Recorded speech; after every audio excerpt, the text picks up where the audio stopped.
बिस्मिल्लाहिर्रहमानिर्रहीम। अस्सलाम वालेकुम डियर स्टूडेंट्स।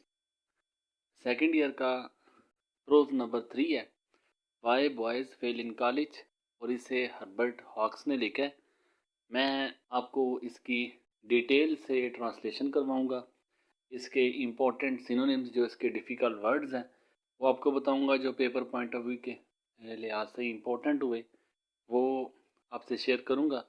और इसके साथ साथ जितना इसका एनालिसिस कर सकता हूँ, और लास्ट में इसी लेसन के आप लोगों के साथ मैं इम्पोर्टेंट क्वेश्चन, वो क्वेश्चंस जो पेपर में रिपीटेड है या नेक्स्ट टाइम पेपर में रिपीट हो सकते हैं, विद आंसर आप लोगों के साथ शेयर करूंगा।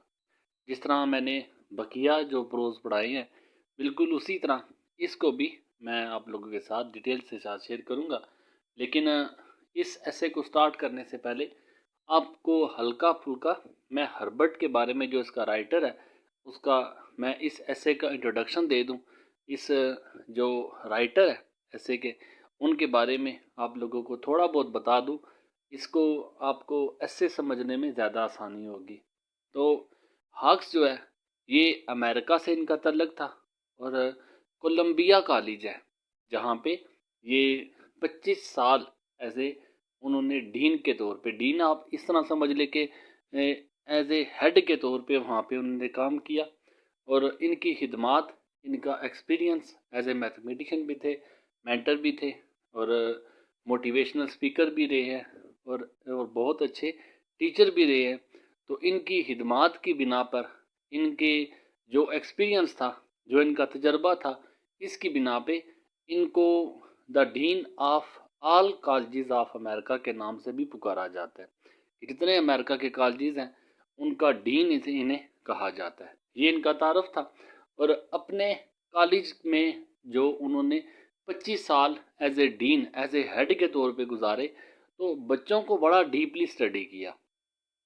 वो स्टूडेंट्स, बॉय स्टूडेंट्स, जो अक्सर कॉलेजेस में फेल हो जाते हैं, उनकी मुख्तलिफ उनको कैटेगराइज किया, मुख्तलिफ कैटेगरी में उनको डिवाइड किया, और हमें बताया कि वो बच्चे कॉलेज में क्यों फेल होते हैं। उनकी मुख्तलिफ इकसाम बताई हैं, किस किस तरह के बच्चे हैं वो कॉलेज में फेल होते हैं। उन्हीं सारी डिटेल को उन्होंने इस ऐसे में हमें बताया। और ये ऐसे ख़ास तौर पे जो बच्चा फेल होता है, किसी न किसी कैटेगरी से ज़रूर बिलोंग करना, उसने जो हॉक ने कैटेगरी बताई है, वो 4-5 कैटेगरी जो मेन कैटेगरी है जिसकी वजह से बच्चे फेल होते हैं, वो आप जब आपको मैं ऐसे स्टार्ट करवाऊंगा या ऐसे हम जब स्टडी करेंगे, आप इसको ख़त्म करने के बाद आप खुद एनालिसिस करना कि अगर कोई बच्चा फेल होता है, या खुदा न खास्ता अगर आप फेल हुए हैं, तो आप इनमें से किसी न किसी कैटेगरी पे ज़रूर पूरा उतरते होंगे। बाकी जितनी अच्छी मैं कर सका अपनी तरफ से पूरी कोशिश करूँगा, हर एक चीज़ आपको मैं क्लियर करूँ। तो मैं इस ऐसे को स्टार्ट करता हूँ। हॉक्स कहते हैं, of the boys who do not reach the natural academic boundary. तो ट्रांसलेशन आपको याद करने की ज़रूरत नहीं है, जस्ट आपको ट्रांसलेशन आपने 2 पॉइंट ऑफ व्यू से इसे पिक करना है।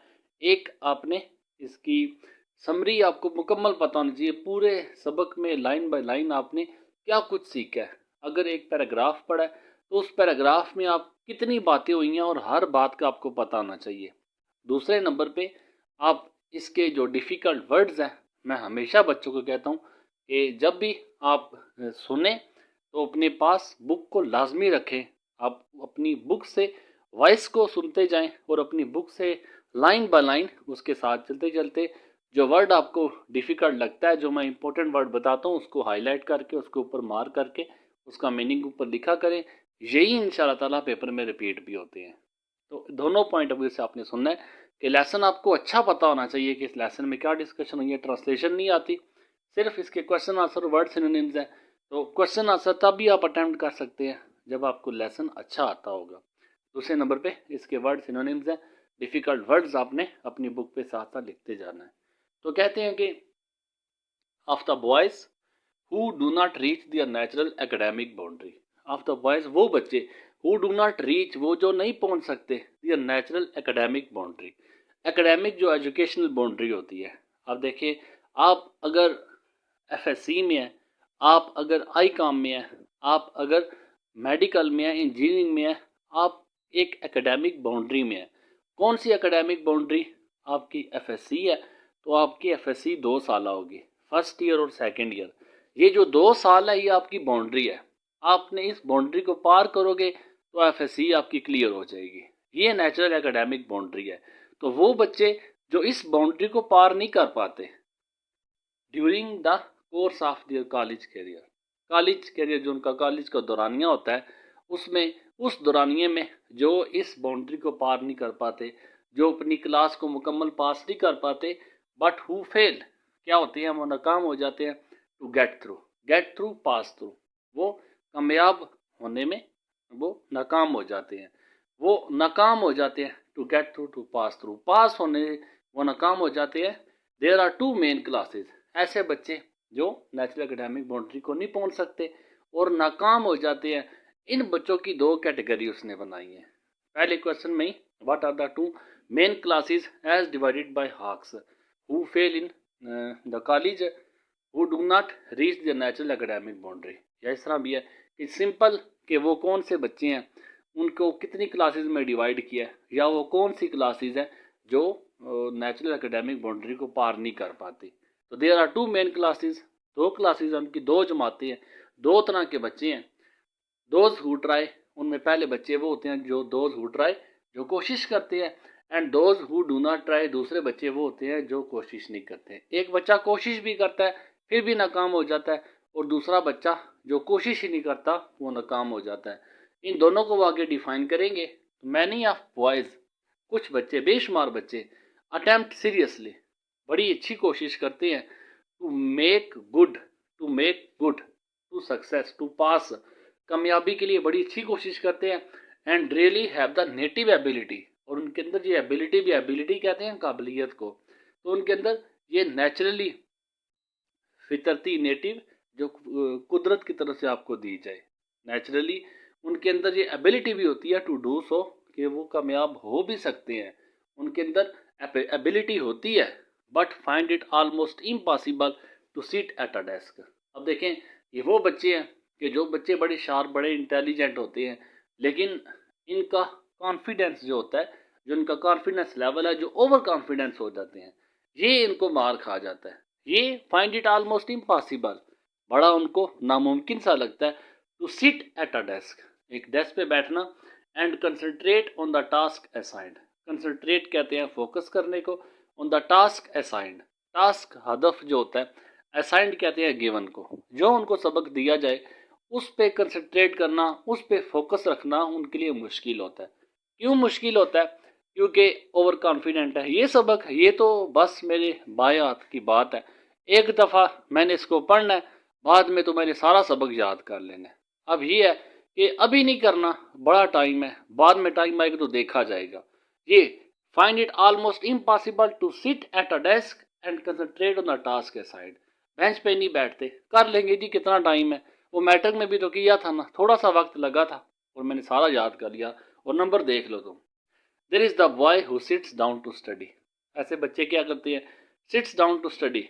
अब कुछ ऐसा है कि साल के बाद पेपर पहुंचे है, पूरा साल तो ज़ाया कर दिया है, कर लेंगे, बड़ा टाइम है, अभी 6 माह पड़े हैं, अभी 8 माह पड़े हैं, अभी 4 माह पड़े हैं, अभी 2 माह पड़े हैं, अभी 1 माह पड़ा है, ओहो टाइम थोड़ा रह गया। सिट एट आर डेस्क, वो क्या करते हैं, there is a boy who sits down, बैठते हैं, टू स्टडी, अब मुताले के लिए बैठते हैं, टाइम थोड़ा रह गया। ओपन हिज बुक, अपनी किताब को खोलते हैं, but before starting on his work, लेकिन इससे पहले कि अपने काम को शुरू करें, सेज टू हिमसेल्फ, अपने आप से कहते हैं, अब किताबें लेके बैठे हैं, वक्त थोड़ा रह गया और किताबें लेके बैठे हैं, सेज टू हिमसेल्फ, खुद से कहते हैं, आई थिंक, मेरे ख्याल में, I had better sharpen my pencil, अब मुझे अपने पेंसिल को शार्प करने की। अब हैड बेटर जो होता है, याद रखना, हैड बेटर ये इकट्ठा होता है, इसका मतलब होता है बेहतर होगा। तो कहता है कि आई हैड बेटर, बेहतर है, बेहतर होगा कि शार्पन माई पेंसिल, कि मैं अपनी पेंसिल को भी शार्प कर लूँ। अब आप खुद मुझे बताएं कि पेंसिल शार्प करने से क्या मुराद है, क्या उनके पास पेंसिल शार्पनर पड़ा है जिससे वो शार्प करेंगे? यहाँ पे शार्प जो पेंसिल है वो उनका माइंड है, क्योंकि वो कहते हैं कि अभी वक्त थोड़ा रह गया है, तो चलो मैं अपनी पेंसिल को शार्प कर लूँ, मतलब अपने माइंड को अभी मैं शार्प कर लूँ, अपने माइंड में कुछ ना कुछ बिठा लो, कुछ ना कुछ हम पढ़ ही लेते हैं अभी। It needs it badly, badly बहुत सख्त, हार्डली बड़ी सख्ती से, बड़ा शदीद शिद्दत से नीड ज़रूरत है इसकी। अभी जनाब वक्त बहुत थोड़ा रह गया, एक माह रह गया, हो सकता है एक हफ्ता रह गया हो, तो इट नीड्स इट बैडली, अभी पढ़ने की बड़ी शिद्दत से ज़रूरत है। And when he has sharpened it, और क्या करता है वो, किसी एक बुक को अगर शार्प कर भी लेता है, पढ़ भी लेता है, अब एक हफ्ता रह गया, एक माह रह गया, एक किताब पढ़ते पढ़ते हो सकता है उसके पास 15 दिन लग गए हों पूरी किताब को ख़त्म करते करते, he has sharpened it, he observes, तो तब उसे पता चलता है, ऑब्जर्व करता है, वो देखता है that all his pencils need sharpening, मेरी तो सारी पेंसिल अभी शार्प, एक बुक ख़त्म हुई है, अभी तो 5-6 किताबें पढ़ी हैं और शार्प करने वाली, उनको कौन करेगा, एंड सो ऑन, और इस तरह until his time is gone, तो तब तक क्या होता है उसका वक्त निकल जाता है, and nothing has been done, और तब उससे कुछ भी नहीं हो पाता, वक्त ज़ाया कर दिया। जब टाइम ख़त्म हो गया तब उसका जो ओवर कॉन्फिडेंट था बैठा सबक याद करने, पढ़ने, समझने, एक भी कंप्लीट नहीं हुई, एक अगर कंप्लीट हुई बाकी सारी रह गई, तो वक्त गुजर गया उसका। सच नर्वस हैबिट्स, इस तरह की जो नर्वस हैबिट्स हैं, नर्वस कहते हैं जो एसाब में जुड़ी हुई होती हैं, जो माइंड में होती हैं, को मैं कर लूँगा, बड़ा टाइम है, आखिर में देखा जाएगा, ये nervous habits are not easy to uproot. Uproot याद रखना, ये बार बार रिपीट होगा, इसके 2-3 लफ्ज़ आपको मैं बता देता हूँ, इनको लिख लेना। अपरूट कहते हैं एंड करने को, ख़त्म करने को, फिनिश करने को। इसके अलावा इरेडिकेट भी है, ERADICATE, इरेडिकेट। तो कहते हैं ये नर्वस हैबिट, ये जो दिमाग में उनके जो बात बैठी हुई है ना लास्ट वाली, ये nervous habit can not be eradicated, are not easy to uproot, इसको इजी नहीं है, आसान नहीं है अपरूट एंड करना। And so far as I can see, वो जहाँ तक मैं समझ सकता हूँ, can not be eradicated by anyone.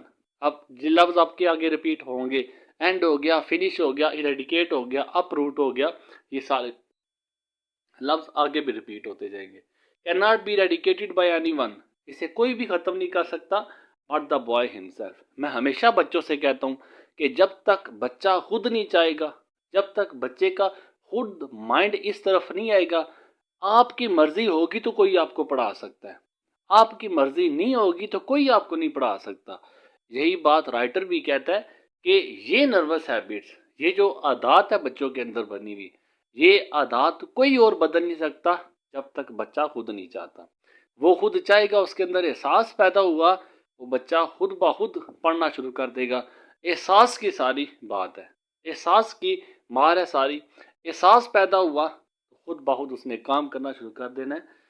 Others can see the difficulty, दूसरे क्या कर सकते हैं, कोई उसकी मदद नहीं कर सकता, सिर्फ बच्चा जो है वो खुद अपनी मदद कर सकता है, बच्चा खुद अपने आप को सुधार सकता है। अदर्स, दूसरों का जो रोल जो है, कैन सी द डिफ़िकल्टी, वो क्या कर सकते हैं, वो डिफ़िकल्टी, वो उसकी मुश्किल को देख सकते हैं कि क्या मुश्किल है इस बच्चे को, कहाँ पे मसला है।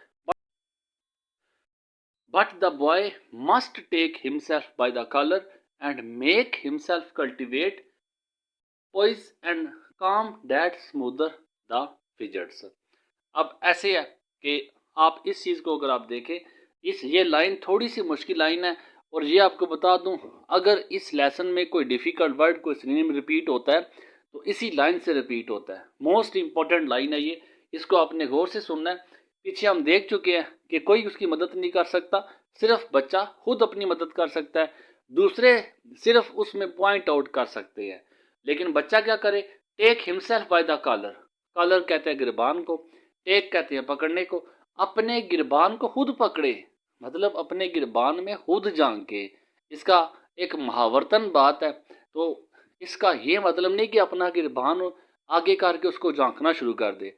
गिरबान में झांकने से मुराद ये है कि अपना मुहासबा खुद करे, अपने आप का एग्जामिनेशन खुद करे, अपने आप को एग्जामिन खुद करे। एंड मेक हिमसेल्फ, अपना मुहासबा करे, कहाँ पे गलती मुझसे हुई है, कहाँ पे मैं गलत जा रहा हूँ, ये अपना एग्जामिन खुद करे।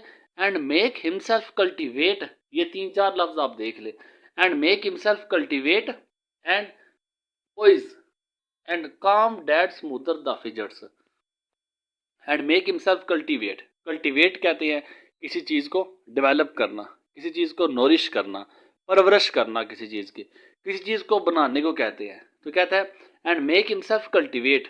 अब क्या करे, अपने आप को कल्टीवेट करे, अपने आप को बेटर करे, अपने आप को एडवांस करे, अपने आप को नोरिश करे। पोइज, पोइज कहते हैं डिग्निटी को, पोइज कहते हैं कंपोजर, COMPOSURE, ये भी है। डिग्निटी को भी कहते हैं और आप इसे ऐसे भी कह सकते हैं कि बैलेंस करने को भी कहते हैं। तो अपने आप को क्या करे, वेल बैलेंस करे, डेवलप करे, अपने आप को बैलेंस करे कि मतलब जहाँ पे थोड़ी सी लचक है, आप वो लचक अपने अंदर से ख़त्म करे। एंड काम, और अपने आप को पुरस्कून रखे।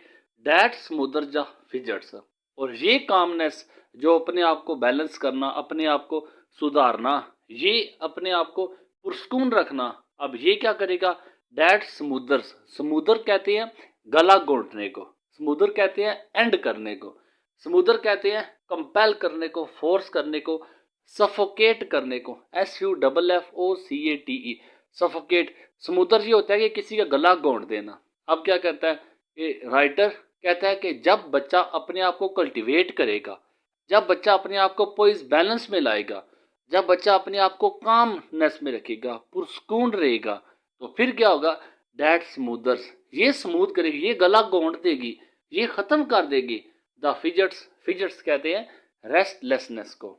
अब रेस्टलेसनेस जो बेचैनी होती है, RESTLESSNESS, रेस्टलेसनेस, बेचैनी। जो इसके अंदर बेचैनी है ना, जो इसके अंदर वो जो मसाइल चल रहे हैं लास्ट में काम करने वाले, वो मसाइल जो लास्ट में वक्त ख़त्म हो जाना, वो जो बेचैनी इंसान के अंदर पैदा हो जाती है, वो बेचैनी जो स्टूडेंट के अंदर पैदा हो जाती है, वो बेचैनी स्मूदर हो जाएगी, वो बेचैनी इसकी ख़त्म हो जाएगी। अनटिल ही डज दिस, बस सिंपल सी बात इतनी आप याद रखें कि उसने अपने आप का मुहासबा करना है, अपने आप को एग्जामिन करना है, अपने आप को पुरस्कून रखना है, अपने आप को वक्त के साथ चलाना है। तो अनटिल, जब तक ही डज दिस, जब तक वो ऐसा नहीं करता, ही डज नॉट रियली ट्राई, तब तक वो बिल्कुल कोशिश नहीं करता। ऑल्दो, अगरचे ही थिंक्स, वो सोचता है, ही इज ट्राइंग, कि वो कोशिश कर रहा है, and often spends more time in the presence of an open book, और क्या करता है, स्पेंड्स, वो खर्च करता है, वो गुजारता है, मोर टाइम, बहुत ज़्यादा वक्त गुजारता है, in the presence of an open book, एक खुली किताब के सामने, then many a boy of equal ability who does good work, उन बच्चों के मुकाबले में जो बच्चे इसी जैसी काबिलियत रखते हैं, हु डज गुड वर्क, और वो अच्छा काम करते हैं। ये किताब के सामने वक्त भी गुजारता है, उन बच्चों जैसी एबिलिटी भी रखता है। कौन से बच्चे, जो अच्छा काम करते हैं, ये किताब के सामने वक्त गुजारते हैं, पढ़ते भी हैं, लेकिन इसके बावजूद ये अच्छे मार्क्स नहीं ला सकते, ये फेल हो जाते हैं। वजह आपको बताइए, किताब खोल के सामने रखना बड़ी बात नहीं है। आप किताब को सामने रख के आप ये नहीं कह सकते कि आप पढ़ रहे हैं। आप किताब को सामने रख के आप ये नहीं कह सकते कि आप उस किताब में जो कुछ लिखा हुआ है आप उसको डाइजेस्ट भी कर रहे हैं। उस किताब पे आपका पूरा फोकस होना, उस किताब पे आपकी पूरी अटेंशन होना, अपने आप को मुकम्मल तौर पे उस किताब के हवाले करें, तब आपको पता चलेगा कि आप लोग क्या सीख रहे हैं। किताब खुली हुई है, चिड़िया नज़र आई है, कौवा नज़र आया है, कहीं और ध्यान चला गया, कहीं और ख्याल चला गया, इसका ये हरगिज़ मतलब नहीं होता कि आप लोग स्टडी कर रहे हैं। तो इन बच्चों के साथ ऐसा ही होता है, किताब खुली हुई है, लेकिन वो जो कॉन्फिडेंट उनके अंदर है कि मैं लास्ट में सारा कर लूँगा, उस कॉन्फिडेंस की वजह से ये उन बच्चों से पीछे रह जाते हैं जिन बच्चों के अंदर इन जैसी एबिलिटी होती है, लेकिन वो बच्चे अच्छा परफॉर्म करते हैं, क्योंकि उनके अंदर इस बच्चे जैसी नर्वस जो उसकी प्रॉब्लम है वो इससे बिल्कुल आज़ाद होते हैं। तो कहता है कि इन बच्चों को सीखना चाहिए, तो खुद अपने आप को वो जब तक मुहासबा नहीं करते तब तक कभी वो सीख नहीं पाएंगे।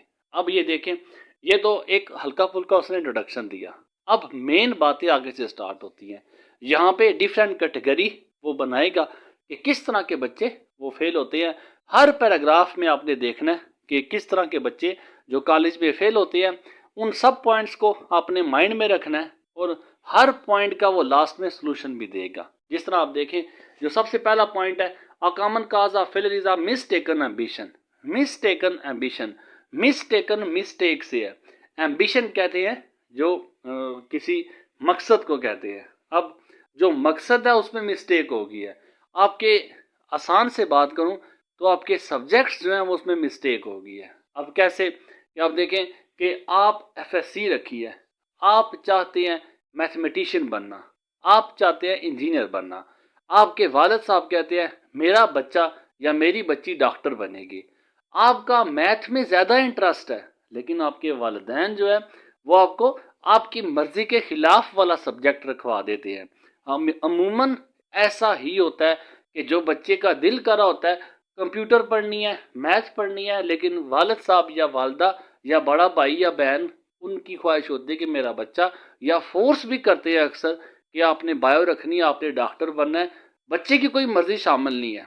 ये मिस्टेक हो जाती है। ये बच्चे का एम्बिशन में आपने मिस्टेक कर दी है।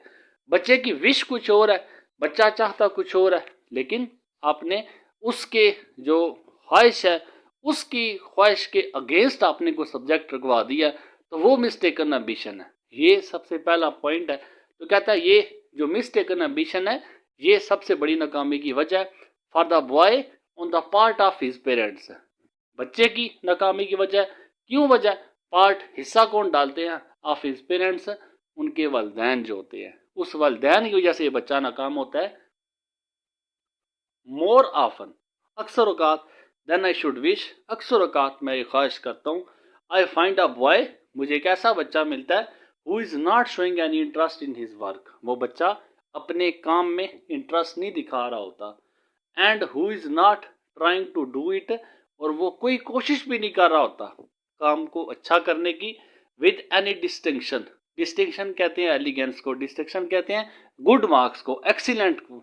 अब किसी तरह की वो एक्सीलेंस नहीं दिखा रहा, किसी तरह की वो गुड वर्क नहीं दिखा रहा, अपने काम को कर रहा है लेकिन डिस्टिंक्शन के साथ नहीं कर रहा, वो अपने काम को वो अच्छी तरह से नहीं कर रहा, बिकॉज क्योंकि he is following a direction, क्योंकि वो एक ऐसी डायरेक्शन पे होता है mapped out by his parents, जो कि डिजाइंड, जो कि गिवन, जो कि दी जाती है उसके पेरेंट्स से। ऐसे सब्जेक्ट पढ़ रहा है जो उसके वालिदैन की मर्जी है लेकिन उसकी मर्जी नहीं है।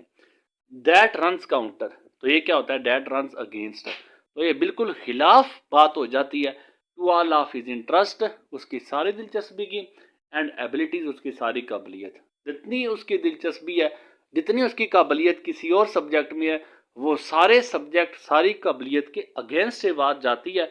I have made a number of very warm enemies, warm enemies शदीद दुश्मन, warm enemies, I have made a very warm enemies, extreme enemies, enemy कहते हैं दुश्मन को, तो मैंने बड़े सख्त दुश्मन बनाए हैं among the parents of college students. अब कॉलेज स्टूडेंट्स के जो पेरेंट्स हैं उनमें मैंने अपने बेशुमार दुश्मन बनाए हैं। क्यों? क्योंकि इसने बच्चों का साथ दिया। बच्चे की मर्जी है तो वालिदैन कौन होती है कि बच्चे की मर्जी पे अपना हक जताने वाले। बच्चा इंटरेस्ट किसी और में ले रहा है तो वालिदैन क्यों बच्चे की विश पे आप डाका डाले, वालिदैन क्यों बच्चे के हक पे डाका डाले? अब ये वालिदैन को ये बात कहता है तो वालिदैन आगे से कि इससे हमारा साथ देने के बजाय बच्चे का साथ क्यों दे रहा है। तो अब ये तो समझ चुका होता है, समझ रहा होता है कि असल में बात क्या है। ये जो बात बच्चे के हक की होती है ये उसको ज़्यादा वो पॉइंट आउट करता है, ये बच्चे के फेवर ज़्यादा करता है, तो वालिदैन इसके दुश्मन बन जाते हैं। तो कहता है कि मैंने बड़े सख्त दुश्मन बनाए हैं अपने कॉलेज कैरियर में students, college students, by telling them, जब मैं उनके पेरेंट्स को बताता हूँ that I am certain, I am sure that the good Lord never intended their son to be a physician, never intended, never planned, never, कभी नहीं चाहता, never wanted their son, कि खुदा भी जो है ना आपका वो भी नहीं चाहता to be a their son to be a physician, physician doctor बने, कि आपका बेटा खुदा भी नहीं चाहता कि ये डॉक्टर बने, और अ डेंटिस्ट या कोई डेंटिस्ट बने, और एन इंजीनियर या कोई इंजीनियर बने। हो सकता है बच्चे का इन तीनों में इंटरेस्ट ना हो लेकिन वालिदैन ने ज़बरदस्ती इस शोबे में घुसाया हो। It may be that, it may be that, ऐसा भी है that, the boy has ability enough, बच्चे के अंदर इतनी एबिलिटी हो to be any one of these things, हो सकता है वो इन तीनों में से किसी न किसी प्रोफेशन की थोड़ी बहुत एबिलिटी रखता भी हो of these things, but the long and short, लेकिन मुख्तसर बात इतनी है, long and short, long and short in short, मुख्तसर बात इतनी है, he does not want to be, लेकिन वो चाहता नहीं है ऐसा।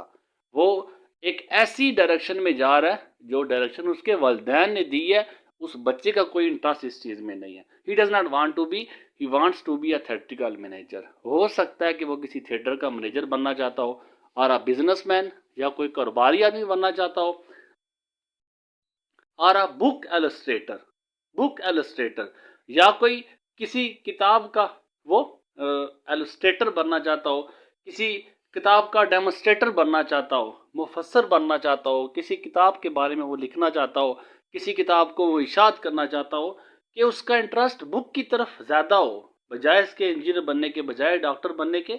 इट मे बी अनरीजनेबल, तो बड़ा ये अनरीजनेबल, रीजनेबल जो अक्ल वाली होती है, अनरीजनेबल जो अक्ल जिसमें शामिल ना हो। तो फुलिश, ये बड़ी बेवकूफ़ाना बात है फॉर द बॉय, के उस बच्चे के लिए, टू टर्न हिज बैक, कि वो क्या करता है, अपनी वो पुश्त कर देता है, अपनी मर्जी को मार देता है, on a fine opening in the dental profession in favour of business. तो क्या करता है, डेंटल प्रोफेशन हो सकता है वो डेंटल प्रोफेशन की अच्छी ओपनिंग कर सकता हो इन फेवर ऑफ बिजनेस, लेकिन उसका बाप जो है वो बिजनेस के फेवर में है, तो अपने प्रोफेशन को वो मार देता है। But reason can not control all of these matters, लेकिन अकल से सारे मामला सुलझाए नहीं जा सकते। तो can not control all of these matter, as well argued. तो एज वेल आर्ग्यू कहते हैं हवाला देने को, आर्ग्यू कहते हैं दलील देने को, क्वेश्चन करने को, डिस्कस करने को। तो कहता है दलाइल के साथ अगर बात करूं विद अ पर्सन, एक शख्स से, डैट के he are to be like onions, ये बिल्कुल ऐसा ही है, he are to be like onions, कि उसे क्या करने हैं, उसे ओनियंस, ओनियन कहते हैं प्याज को, तो उसे प्याज खिलाने हैं। When he detest them, detest important word है, डी टेस्ट का मतलब है कि आप उन्हें हेट करते हैं, आप उन्हें डिस्पाइज, DESPISC, डिस्पाइज, आप उन्हें डिस्पाइज करते हैं, आप उन्हें हेट करते हैं। प्याज से को बंदा नफरत करता है, लेकिन ज़बरदस्ती उसको प्याज खिलाना है। ये बिल्कुल ऐसा ही है कि जिस सब्जेक्ट का इंटरेस्ट नहीं है उसको वही सब्जेक्ट पढ़ाना है एज ए जनरल थिंग। तो आम सी बात है, the boy wins out in such controversies, इस तरह की कंट्रोवर्सीज में, इस तरह की कन्फ्लिक्ट्स में, इस तरह के डिस्प्यूट में, इस तरह की जो बातचीत होती है, डिस्कशन होती है, झगड़ा होता है, इस तरह के जो सवाल जवाब होते हैं, एंड द उसमें बच्चा क्या होता है, द बॉय विन्स आउट, बच्चा उसमें जीत जाता है। आल्सो बी इट सेड, तो आल्सो बी इट सेड, तो ये भी कहता चलूँ, द पेरेंट्स हुम आई हैव ऑफेंडेड, क्योंकि मैंने दुश्मन उनको वैसे ही बनाया बच्चे की साइड लेके। तो कहता है वो पेरेंट्स हुम आई हैव ऑफेंडेड, ऑफेंडेड कहते हैं मेक एंग्री, जिनको मैंने नाराज किया है, यूजली कम बैक्स, उन पेरेंट्स को मैंने अपना दुश्मन बना लिया, अपने से नाराज कर लिया, वो पेरेंट्स उस वक्त चले जाते हैं।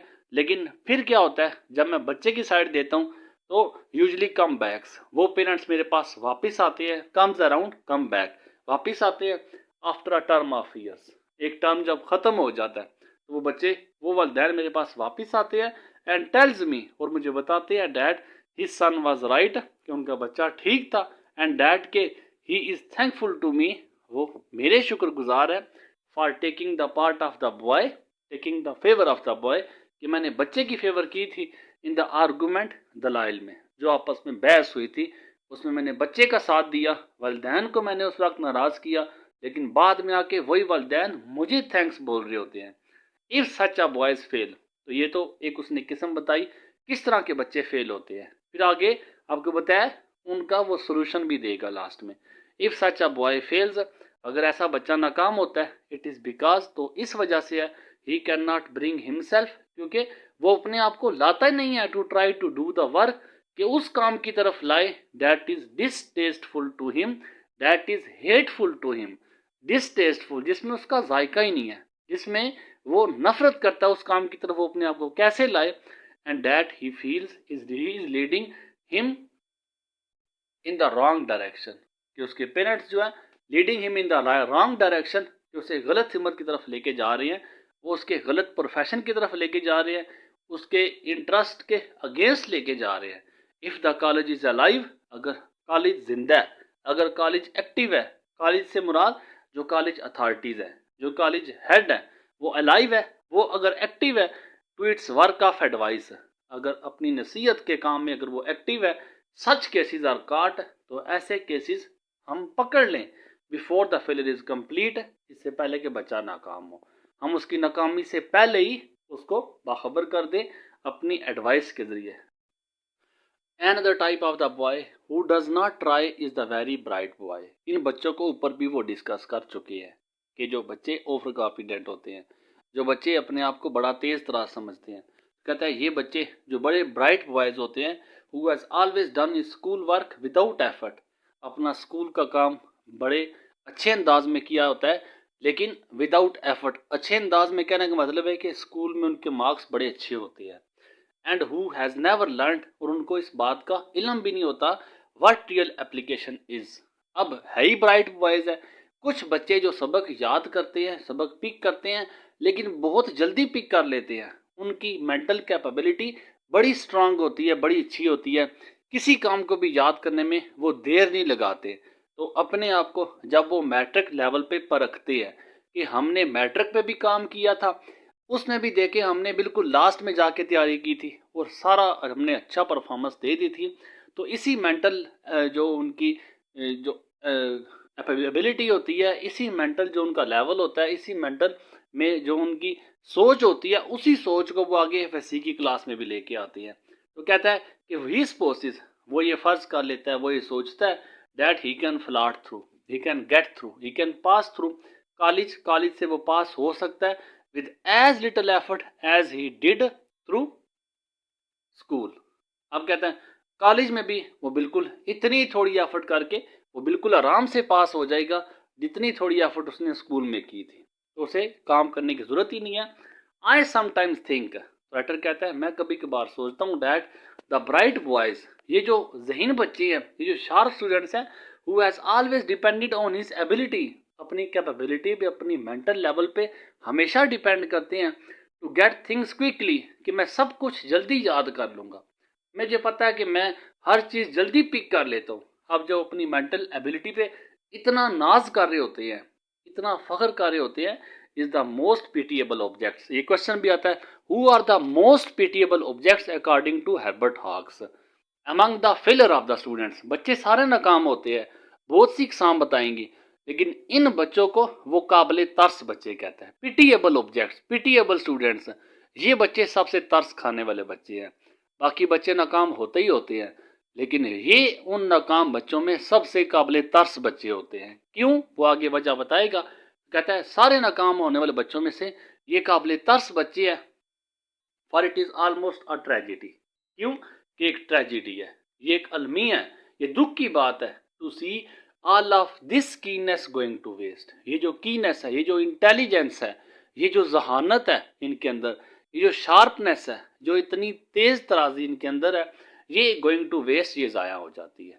क्यों, to feel that the entire opportunity, इतना ज़्यादा उनको मौका मिल रहा होता है कॉलेज में, which the college has to offer, जो भी कॉलेज उनको ऑफर कर रहा है, जो भी कॉलेज उनको पढ़ा रहा है, ये सारा मौका इज पास्ड अप वेस्टेड, ये सारा मौका ज़ाया हो जाता है because of the too receptive mind, too quick mind, too intelligent mind, कि मैं सब कुछ रिसीव कर लूँगा, मैं सब कुछ पिक कर लूँगा, मुझे तो पढ़ने की ज़रूरत ही नहीं है, टाइम आने तो मैं सारा कुछ चंद लम्हों में याद कर लूँगा। ये रिसेप्टिव माइंड है कि मैं सब कुछ रिसीव कर लूँगा वक्त आने पे। तो इस रिसेप्टिव माइंड की वजह से वो बच्चा फेल हो जाता है, तो इस बच्चे को काबिल तरस बच्चा कहता है। The cure for this sort of thing, तो इसका इलाज जिस तरह हर फेलिंग स्टूडेंट का वो इलाज बताता है, कहता है इसका भी इलाज इज़ अगेन नॉट ईजी, इतना आसान नहीं है। For it involves an entire change of attitude, entire complete change of attitude, उसका मुकम्मल रवैया बदलना चाहिए, and the forming of a completely new set of habits, और नई हैबिट्स, नई आदत उसको सीखनी चाहिए, नई आदत उसको अपनानी चाहिए। No one can do this again, फिर से कहता है कोई उसकी ऐसे मदद नहीं कर सकता बट द बॉय हिमसेल्फ, लेकिन बच्चा खुद अपनी मदद कर सकता है। All that the rest of us, हम सब क्या कर सकते हैं, कैन डू, जो हम कर सकते हैं, इज टू पॉइंट आउट, हम नोट करें, हम उसे बताएं व्हाट इज द मैटर, कि उसके साथ मामला क्या है। ये दूसरी पहली मिस्टेकन एम्बिशन थी, दूसरा उसने ब्राइट बॉयज़ के बताया। तीसरा द क्वेश्चन ऑफ हेल्थ, तीसरे बच्चे आते हैं जो हेल्थ की वजह से, सेहत जो उनकी अच्छी ना होने की वजह से वो नाकाम हो जाते हैं। क्वेश्चन ऑफ हेल्थ है, the question of health both physical mental. अब फिजिकली भी स्ट्रांग होने चाहिए, मेंटली भी आप अच्छे होने चाहिए। स्ट्रांग मतलब सेहतमंद होने चाहिए। तो is always one of the reason for failure कि मेंटली तौर पे बीमार होना, फिजिकली तौर पे बीमार होना, ये दोनों जो हैं ये बच्चे के नाकामी का बायस बनते हैं। If N adequate health service is available, वो बच्चा कहता है, टीचर कहता है इफ एन एडिक्वेट कहते हैं सूटेबल, मुनासिब सी हेल्थ सर्विस, जो हेल्थ सेहत से मुतल्लक जो काम है, सेहत से मुतल्लक ये सर्विस अगर अवेलेबल हो इन द कॉलेज में, ये कॉलेज में अगर हल्की फुल्की डिस्पेंसरी हो, हल्का फुल्का डॉक्टर हो जो सेहत के मतलब कोई ना कोई आगाही हो, and if proper cooperation exist, पहले तो उसने क्या कि सेहत की सर्विस होनी चाहिए, हेल्थ सर्विस होनी चाहिए। दूसरा कहता है प्रॉपर कोऑपरेशन एग्जिस्ट, कोऑपरेशन होना चाहिए, तावन होना चाहिए। एग्जिस्ट रिमेन, एग्जिस्ट स्टे, एक प्रॉपर तावन होना चाहिए between the teaching staff and the office of the college doctor. Doctor तो होना मस्ट है कॉलेज में, लेकिन टीचिंग स्टाफ और डॉक्टर के माबैन आपस में कोऑपरेशन भी होना चाहिए, तावन भी होना चाहिए। अच्छा, टीचिंग स्टाफ और अगर टीचिंग स्टाफ में और डॉक्टर में तावन होगा तो बच्चा कैसे फेल होने से नाकाम होगा, उससे बच्चे की सेहत पे क्या असर पड़ेगा, बच्चा कैसे ठीक होगा, बच्चा कैसे अपनी सेहत ठीक करेगा। क्योंकि टीचर क्लास में जाता है, टीचर बच्चे के साथ कनेक्टेड होता है। अगर टीचर ये फील करता है किसी बच्चे की सेहत अच्छी नहीं है तो टीचर जाके डॉक्टर को बताएगा। तो इसलिए टीचर और डॉक्टर का आपस में कोऑपरेशन ज़्यादा ज़रूरी है। और फिर क्या होगा, तो अगर ऐसा काम होता है कि टीचर और डॉक्टर का आपस में कोऑपरेशन है, an immense number of failures, immense huge number of, बहुत बड़ी तादाद जो है नाकाम होने वाले बच्चों की कैन बी अवॉइडेड, उसको बचाया जा सकता है। And what is just as important, तो यहाँ पे अहम बात ये है द रीज़न फॉर इनएबिलिटी, कहता है इम्पोर्टेंट बात ये है कि ज़रूरी बात ये है कि रीज़न, अगर वजह फॉर इनएबिलिटी अनएबल, अगर कोई बच्चा जो है अनएबल है, वो इस काबिल नहीं है to do satisfactory college work, satisfactory satisfy से है, सेटिस्फाई कहते हैं जो मुतमिन करने को, अगर इत्मीनान बख्श, अगर एक बच्चे का ऐसा लेवल है कि वो इस काबिल नहीं हो पा रहा कि इत्मीनान बख्श या वो कॉन्फिडेंटल वर्क या फिर वो अपने काम को पूरा अच्छी तरह से नहीं कर रहा, college work can not be clearly understood by the boy. अब कॉलेज वर्क वो अच्छा नहीं कर रहा, वो काम अपना अच्छा नहीं कर रहा and can not be clearly understood, और बात सही समझ भी नहीं लग रही बाय द बॉय, बच्चे के हवाले से, his parents and the college authorities. अगर कोई ऐसा बच्चा है कि अनएबल, वो इस काबिल नहीं है कि वो सेटिस्फैक्ट्री कॉलेज वर्क नहीं कर रहा, कॉलेज वर्क में सेटिस्फाई नहीं कर रहा, कॉलेज का काम अच्छा नहीं कर रहा, और रीज़न जो है can not be clearly understood, और वजह भी नहीं पता चल रही, ना बॉय को, ना पेरेंट्स को, और ना कॉलेज अथॉरिटी को, फिर भी वजह नहीं पता चल रही, ना कॉलेज वालों को पता चल रही है, ना पेरेंट्स को, ना बच्चे को, कि ये काम क्यों नहीं हो रहा मुझसे। तो फिर इन द केस, तो इस केस में of the poor academic work, तो कहता है मैं क्या करता हूँ जब कोई समझ नहीं आ रही, पुअर एकेडमिक वर्क, बच्चे का जो एकेडमिक काम है, जो एजुकेशनल वर्क है, जो उस बच्चे का काम है, अगर वो पुअर है, अगर वो खराब है, द रीज़न फॉर विच, तो इसकी reason for which is not apparent, और वजह भी अपेरेंट नहीं है, वजह भी क्लियर नहीं है, तो फिर it is my custom, it is my routine, it is my habit always, हमेशा से, टू आस्क द स्टूडेंट्स, कि मैं बच्चे से कहता हूँ टू अंडरगो अ थारो फिजिकल एग्जामिनेशन। मैं अगर पेरेंट्स से, बच्चे से, कॉलेज अथॉरिटी को कोई वजह भी समझ नहीं आ रही, लेकिन बच्चा अच्छा परफॉर्म भी नहीं कर रहा, तो मैं क्या कहता हूँ जाओ और जाके फिजिकल एग्जामिनेशन अपना करवा के आओ। इट इज़ सरप्राइजिंग, तो आगे से सरप्राइज होता है, हैरान होते हैं टू फाइंड आउट, जब हमें पता चलता है in how large a percentage of such cases, ऐसे कितने केसेस की जो परसेंटेज है, तो यूनिवर्सिटी फिजिशियन फाइंड्स, जो हमारा फिजिशियन है, जो हमारा डॉक्टर है, वो ये हमें बताता है an adequate reason for the difficulty, कि वो हमें एक मुनासिब सी रीज़न बताता है कि क्यों बच्चा वो अच्छी परफॉर्मेंस नहीं दे रहा था। अब क्यों नहीं दे रहा था, ये इन सब बीमारियों में बच्चे मुब्तला होते हैं। ट्यूबरकुलोसिस टीबी में, बैड टॉन्सिल्स गले की बीमारी है, स्लीपिंग सिकनेस नींद की बीमारी है, पुअर डाइजेशन मैदे की बीमारी है, various form of mental and nervous difficulty, मुख्तलिफ तरह की नर्वस एसाबी कमज़ोरी या nervous difficulty and various form of mental and nervous difficulty, ज़हनी और एसाबी कमज़ोरी में बच्चे मुब्तला होते हैं। Have been brought to light, ये सारी बातें, ट्यूबरकुलोसिस है बच्चे को, टॉन्सिल्स उसके बैड टॉन्सिल्स है, स्लीपिंग सिकनेस है, पुअर डाइजेशन है, ये इस तरह की सारी बीमारियां ब्रॉट टू लाइट, ये लाइट में लाई जाती हैं, ये बताई जाती हैं बाय द डॉक्टर। डॉक्टर ने सारी बातें बताते हैं during the past few months, पिछले चंद महीनों में डॉक्टरों ने ये सारी बातें हाईलाइट की है। ब्रॉट टू लाइट मतलब हाईलाइट करना, बताना, ये सारी बातें डॉक्टर्स ने बताई हैं कि बच्चा इस बीमारी में मुब्तला है। And to the unspeakable relief, unspeakable relief, अब ये बीमारियां सारी हाईलाइट हो गई हैं। अनस्पीकेबल, अनएक्सप्रेसेबल, अनडिस्कसेबल, अनटोल्डेबल, नाकाबिले बयान हद तक रिलीफ मिलता है, सुकून मिलता है ऑफ द स्टूडेंट्स बच्चे को, and enlightenment of the faculty, और फैकल्टी जो कॉलेज फैकल्टी है वो भी इनलाइटनमेंट, वो नॉलेज में आ जाती है कि बच्चे की वजह क्या थी पुअर एकेडमिक वर्क की, तो फैकल्टी को भी पता चल जाता है ओकेजनली। लेकिन ये केस तो हो गया, एक बच्चा काम नहीं कर रहा, हमने डॉक्टर के पास भेजा, आगे से डॉक्टर ने हाईलाइट कर दिया कि बच्चे को फला बीमारियां मुब्तला है, इसलिए बच्चा काम नहीं कर रहा। लेकिन कहता है कभी कभार हमारे पास ऐसे केस भी आते हैं, occasionally sometimes one meets an old fashion person, हमें एक पुराना ट्रेडिशनल किस्म का, जो रवायती किस्म का एक शख्स मिलता है, लाइक द फादर, वो एक बाप होता है जो रवायती किस्म का, जो पुराने ज़माने का बाप है, जो पुरानी सोच का बाप है, हमें उससे भी मुलाकात होती है।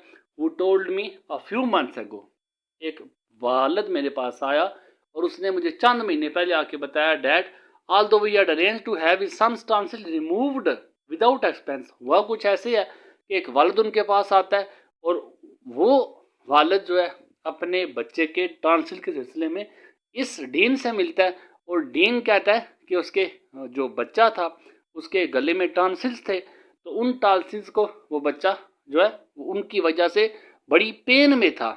हमने वालिदैन से बात की और हमने अरेंज भी कर लिया था कि हम इसके टॉन्सिल्स निकलवा देंगे विदाउट एनी एक्सपेंस, बगैर किसी खर्च के। तो कहता है हम उस वालिद से मिलते हैं और उस वालिद से हम उस बच्चे की टॉन्सिल्स की बात करते हैं।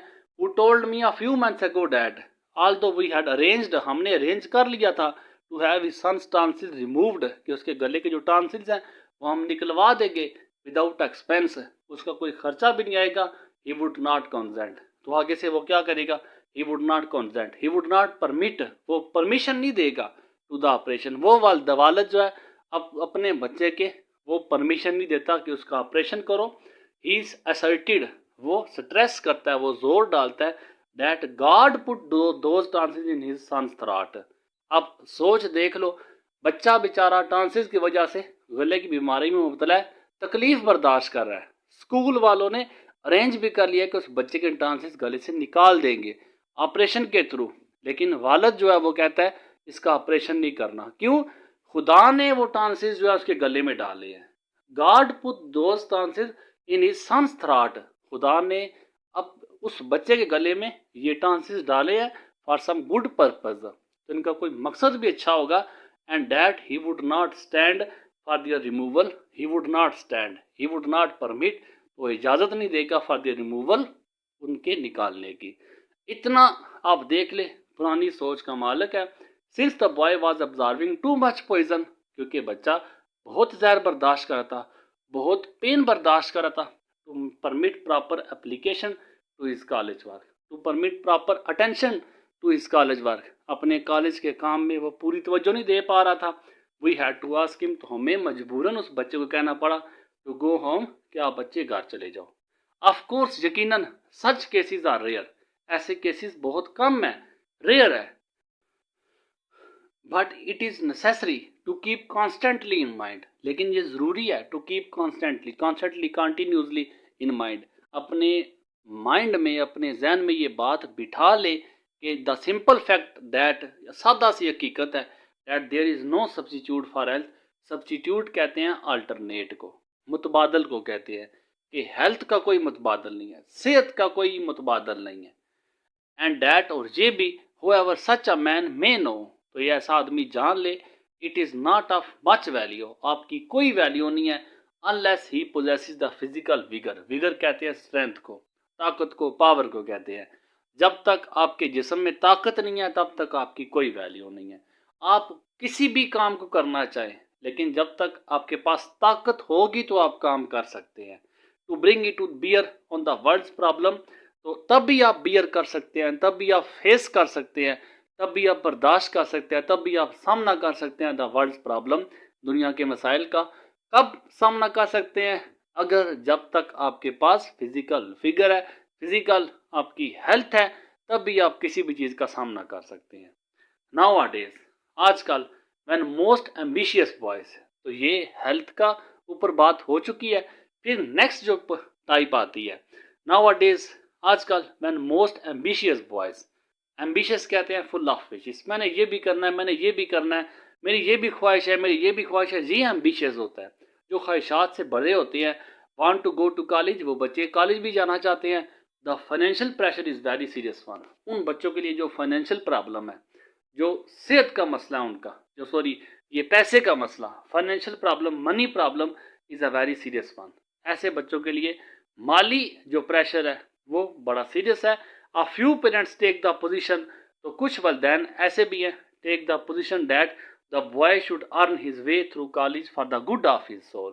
पेरेंट्स कुछ ऐसे होते हैं, वो ये कहते हैं that the boy should earn, बच्चे को खुद कमाई करनी चाहिए, हिज वे, अपना अपना गुजारा उसे खुद करना चाहिए, थ्रू कॉलेज, जितने भी कॉलेज में टाइम गुजारता है, for the good of his soul, ये उसके लिए बेहतर है, कि उसे पता एहसास होगा कि मैंने खुद कमाई करूँगा तो मैं इस कमाई को अच्छे तरीके से खर्च भी करूँगा। As a matter of fact, दर हकीकत, वो कहता है ऐसे वालिदैन जिनकी ये सोच है कि बच्चा खुद कमाई करे, उसको एहसास भी हो, तो ऐसे वालिदैन को कहता है no boy are to be compelled, no boy are to be forced, किसी बच्चे को मजबूर नहीं करना चाहिए to earn his entire way, कि मुकम्मल तौर पे उसे अपने आप पे डाल दो थ्रू कॉलेज, जबकि वो कॉलेज में है। इफ़ इट कैन, अगर ऐसा है, in any way be avoided, तो इससे बचना चाहिए। किसी पेरेंट्स को मुकम्मल तौर पे बच्चे को अपने हाल पे नहीं छोड़ना चाहिए। Not only does he get a mighty poor leaving, इससे ना सिर्फ उसका लिविंग जो है, उसका जो रहन सहन है वो खराब होगा बाय द प्रोसेस, इस अमल से, but a mighty poor education as well, लेकिन इसके साथ साथ वो एजुकेशन में भी बड़ी खराब कारकर्दगी दिखाएगा। If a boy are to go to college at all, अगर कोई बच्चा कॉलेज जाता है, he are to be trust on make good use of reasonable contribution from his parents, तो क्या होना चाहिए, he are to be trust on make good use of reasonable contribution, contribution कहते हैं पार्टिसिपेशन को, हिस्सा होना चाहिए उसका, गुड यूज, अच्छा माकूल सा हिस्सा उसे मिलना चाहिए, reasonable contribution, reasonable suitable contribution, कुछ ना कुछ उसे रकम मिलनी चाहिए, कुछ ना कुछ इसका हिस्सा वालिदैन को डालना चाहिए, फ्राम हिज पेरेंट्स, उसके वालिदैन की तरफ से, टुवर्ड हिज एक्सपेंसेस, कि उसके अखराजात बर्दाश्त करे, कुछ ना कुछ हिस्सा उसके अखराजात का वालिदैन को उठाना चाहिए, जो अखराजात उसके वालिदैन बर्दाश्त करे। Any parents owes this much to his son, हर पेरेंट जो है, एनी पेरेंट, कोई भी वालिदैन है, ओज, वो डेट, वो कर्जदार है, वो इस बात का हक रखता है टू हिज सन, अपने बच्चे की तरफ, कि उस अपने बच्चे को वो अखराजात दे, उसके कॉलेज के अखराजात पूरे करे, ये ओज है, ये ड्यूटी है उसकी। The boy did not ask his parents to bring him into the world, क्योंकि बच्चे ने अपने वालिदैन से नहीं कहा था कि मुझे दुनिया में लेके आओ, they are responsible for his being here, वो रिस्पॉन्सिबल है उस बच्चे का इस दुनिया में लाने के लिए, and consequently as a result, और नतीजे के तौर पे दे हैव द रिस्पॉन्सिबिलिटी, तो अब उनकी जिम्मेदारी बनती है, for giving him the best equipment, तो उसे जितना अच्छा साजो सामान दे सकते हैं पॉसिबल, जो उनके पॉसिबल है, to meet the world problem, ताकि वो दुनिया के मसाइल को वो फेस कर सके, दुनिया के मसाइल को वो हल कर सके। कि उसके वालिदैन की तरफ से उसे कुछ ना कुछ कंट्रीब्यूशन ज़रूर होनी चाहिए। Nevertheless many boys are cast entirely, लेकिन इसके बावजूद ताहम अपार्ट फ्रॉम डैट, इस सब के बावजूद मैनी बॉयज़, बहुत से बच्चे, आर कास्ट इंटायरली, वो छोड़ दिए जाते हैं entirely completely on their own resources, कि जाओ अपनी कमाई करो फॉर देयर कॉलेज एक्सपेंसेस, जितने कॉलेज के अखराजात आपने बर्दाश्त करने हैं, बहुत से बच्चों को अपने बलबूते पे छोड़ दिया जाता है। And it is always to the detriment of their health. Detriment important word है। डेट्रीमेंट कहते हैं लॉस को, डेट्रीमेंट कहते हैं नुकसान को, डैमेज को। तो ये बड़ा नुकसान है उनकी सेहत का भी और the value of their education, उसके साथ साथ उनकी एजुकेशन का भी नुकसान है और बोथ या दोनों का नुकसान है, सेहत का भी एजुकेशन का भी। एनी बॉय, कोई भी बच्चा, can earn a part of his expenses, अपना बच्चा, हर बच्चा जो है अपने एक्सपेंसेस बर्दाश्त करता है विदाउट हर्टिंग हिमसेल्फ, अपने आप को हर्ट किए बगैर। एनी बॉय, कोई भी बच्चा कमाई कर सकता है लेकिन अपने आप को हर्ट ना करे। एंड इन माई एक्सपीरियंस, और मेरे तजर्बे के मुताबिक, मैनी बॉयज आर विलिंग, और बहुत से बच्चे विलिंग कहते हैं राजी होते हैं, राजनामा उनका होता है, राजी होते हैं to earn more than their share, अपनी ज़रूरत से ज़्यादा कमाई करते हैं, ज़रूरत से ज़्यादा वो अपने पे बोझ डालते हैं in order to save the burden of their parents, कि वो इसलिए कि अपने वालिदैन का बोझ बर्दाश्त करने के लिए। अखराजात ज़रूरत से ज़्यादा है तो अपने वालिदैन का हाथ बटाने के लिए वो अपने आप को हर्ट करते हैं, अपने आप को ज़्यादा बोझ में डाल देते हैं। बट टू सी, लेकिन जब देखता हूँ बॉयज़ बच्चों को बाय द डजन, दर्जनों बच्चे, बेशुमार बच्चे टेक जॉब्स, कि वो काम कर रहे होते हैं lasting from 6 o'clock in the evening, शाम 6 बजे उनका काम शुरू होता है, टिल 2 in the morning, और सुबह 2 बजे काम ख़त्म होता है, 6 days a week। अब हफ्ते में वो 6 दिन ऐसे काम करते हैं, शाम को 6 बजे काम पे जाते हैं, सुबह 2 बजे वापस आते हैं।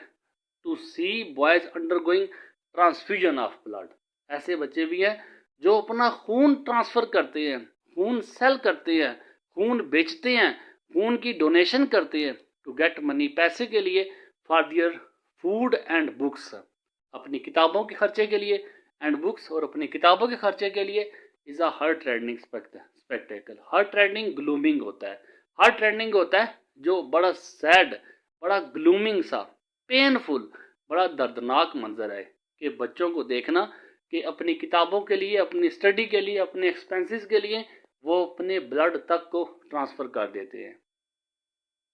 मैनी ऑफ आर बॉयज़, हमारे बहुत से बच्चे ऑफ फाइनेस्ट करेक्टर, बड़े अच्छे किरदार वाले बच्चे, एंड एक्सीलेंट एबिलिटी, और बड़ी अच्छी काबिलियत भी रखते हैं, are doing just this kind of thing, वो इस तरह के काम में मुलव्वस हैं। एंड इनएविटेबली, और चारों ना चार, इनएविटेबली नेसेसरीली, और ज़रूरी ये है कि चारों ना चार, it is an important reason for apparent failure, तो उनकी ये वाज़ेह वजह है उनके नाकाम होने की। मोस्ट कॉलेजेस डू, बहुत से कॉलेजेस क्या करते हैं, all they can with scholarship funds, उनके हेल्प करते हैं, स्कॉलरशिप फंड के थ्रू हेल्प करते हैं to alleviate this situation. Alleviate कहते हैं लेस करने को, कम करने को, उनकी इस सिचुएशन को, उनकी इस सिचुएशन से निकलने के लिए उनकी हेल्प करते हैं। But even when everything possible is done, लेकिन स्कॉलरशिप दे के, उनकी हेल्प करके भी, एवरीथिंग पॉसिबल इज़ डन, जब सब कुछ जो पॉसिबल हो सकता है हम कर लेते हैं, एवरी डीन, फिर भी अगर बच्चे ऐसे काम में मुलव्वस हों तो एवरी डीन, हर dean who knows his students, जो अपने बच्चों को जानता है, कैन रिकॉल मैनी केसेस, तो रिकॉल मेमोराइज, बहुत से केसेस को वो याद कर सकता है, ऑफ बॉयज़, उन बच्चों के who have been obliged, who have been forced, तो उन बच्चों को मजबूर करके ड्रॉप आउट, उनको निकाल दिया गया for the lack of a little money, क्योंकि उनके पास पैसों की कमी थी। टू सी देम थ्रू, मतलब ये हुआ टू हेल्प देम थ्रू, कि हमने कुछ बच्चे जिनके पास पैसों की कमी थी, हमने उन बच्चों को पैसे ना होने की बिना पे कॉलेज से ड्रॉप आउट कर दिया, कॉलेज से निकाल दिया, तो इस तरह हमने उन बच्चों की मदद की है उनको निकाल के। अब आप सोचोगे कि बच्चों को कॉलेज से निकाल भी दिया क्योंकि उनके पास थोड़े बहुत पैसे नहीं थे, वो कॉलेज की फ़ी अदा नहीं कर सकते थे, तो कॉलेज से निकाल दिए गए। और बात ये कर रहे हैं कि हमने बच्चों की मदद की है, इस तरह कि बच्चों को निकाल के हमने उनकी मदद की है। तो ये कैसी मदद हुई कि कॉलेज से भी निकाल दिया और उनकी मदद भी कह रहे हैं।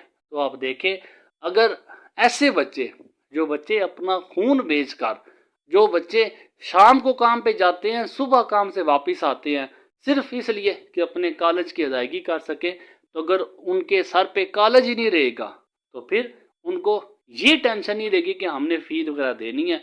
तो इस तरह कहता है कि हम अपने खून बेच के जो पैसे उन्होंने हमें देने हैं, तो हम उनको ऐसा काम करने से ही रोकते हैं कि उस कॉलेज से निकाल देते हैं ताकि वो बच्चा इन कामों में उलझे ही ना, उसे जो कॉलेज का प्रेशर है वो उससे निकल ही जाए। इस तरह हम उनकी मदद करते हैं।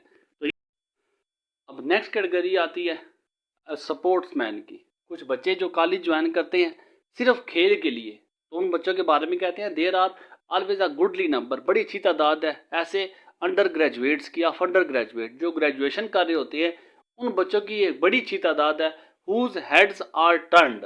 अब उनकी जो हेड्स आर टर्न्ड मतलब उनकी सोच फिर जाती है, वो अपनी सोच को चेंज कर लेते हैं।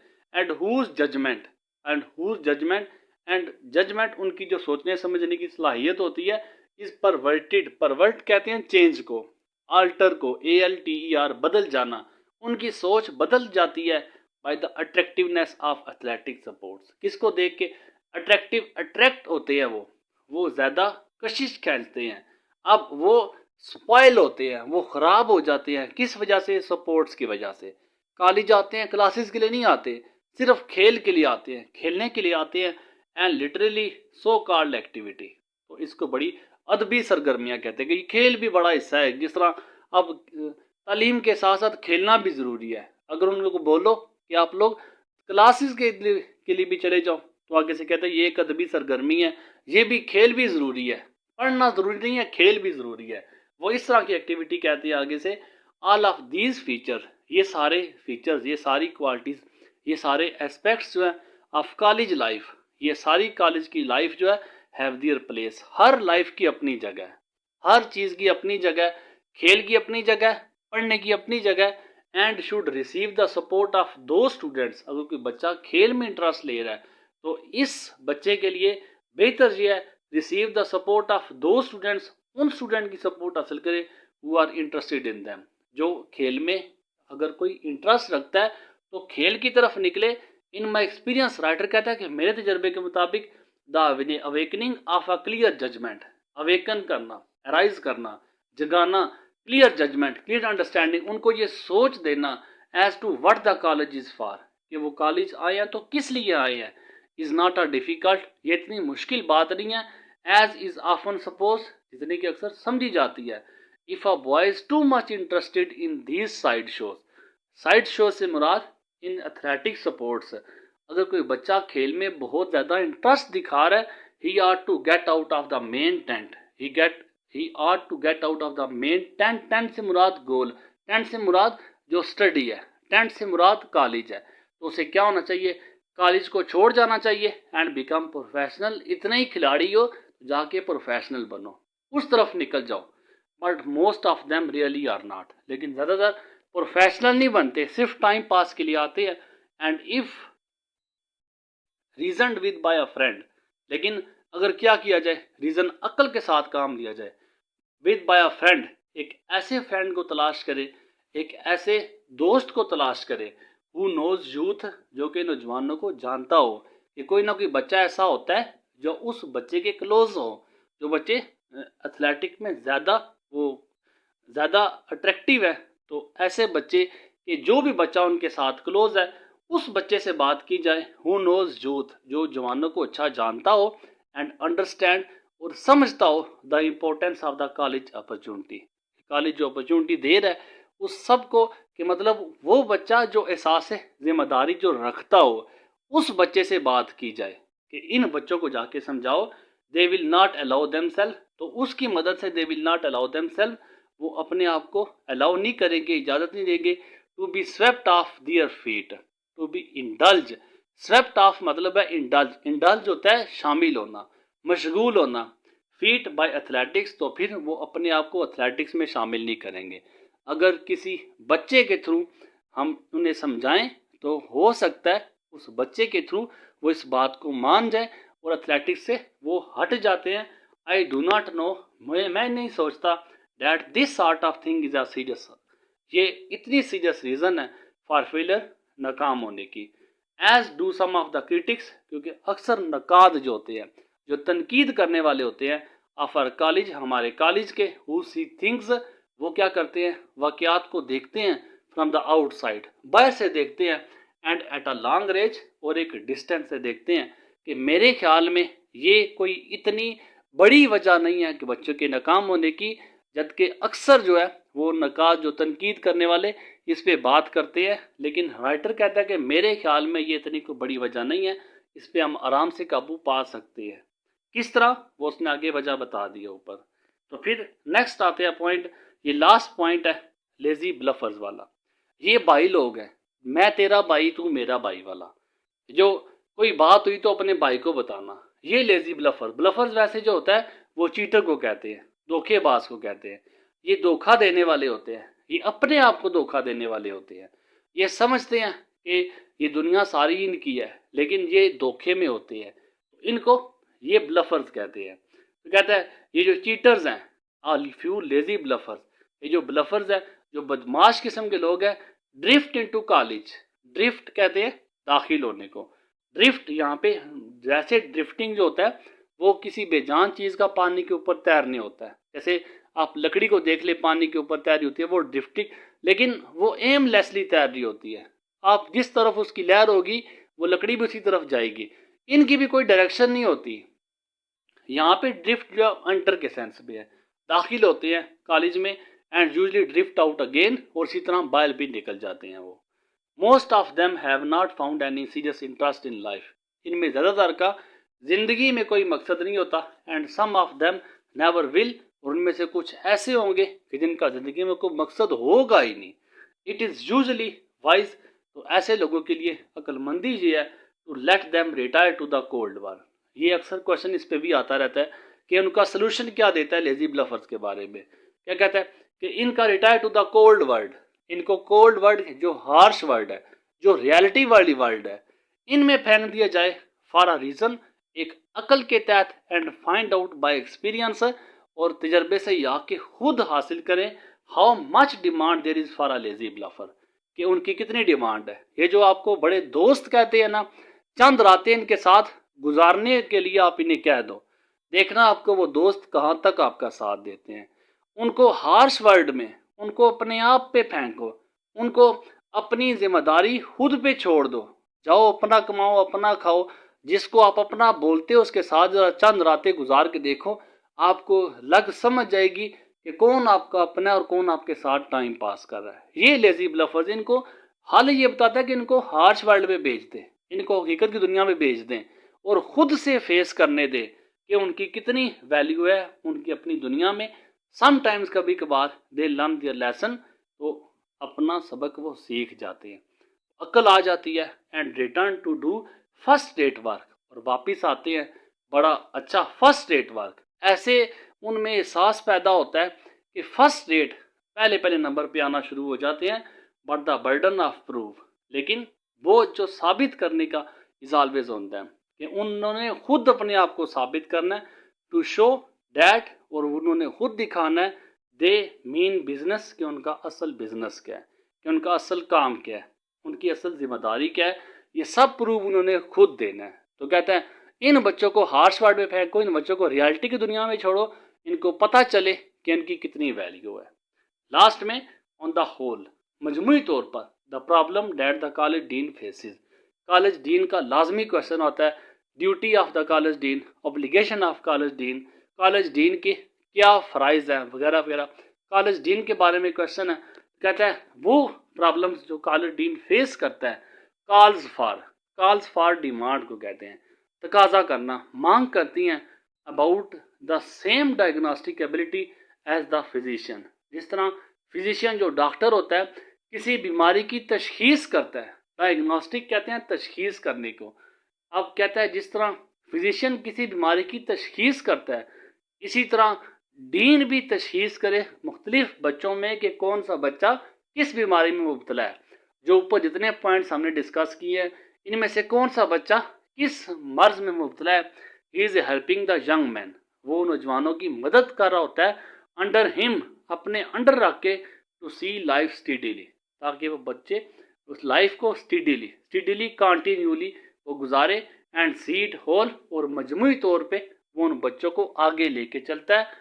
If he can save boys, अगर वो बच्चों को बचा लेता है फ्रॉम फेलियर, नाकाम होने से, थ्रू फुलिशनेस, उन हकामत वो किसी किस्म की हमाकत ना करे, सिकनेस किसी बीमारी में ना रहे, एंड सिन, और किसी किस्म का कोई गुनाह ना करे, he is doing his part of the job, तब वो डीन अपनी नौकरी पूरी कर रहा है। तो ये इस सबक की पूरी ट्रांसलेशन थी।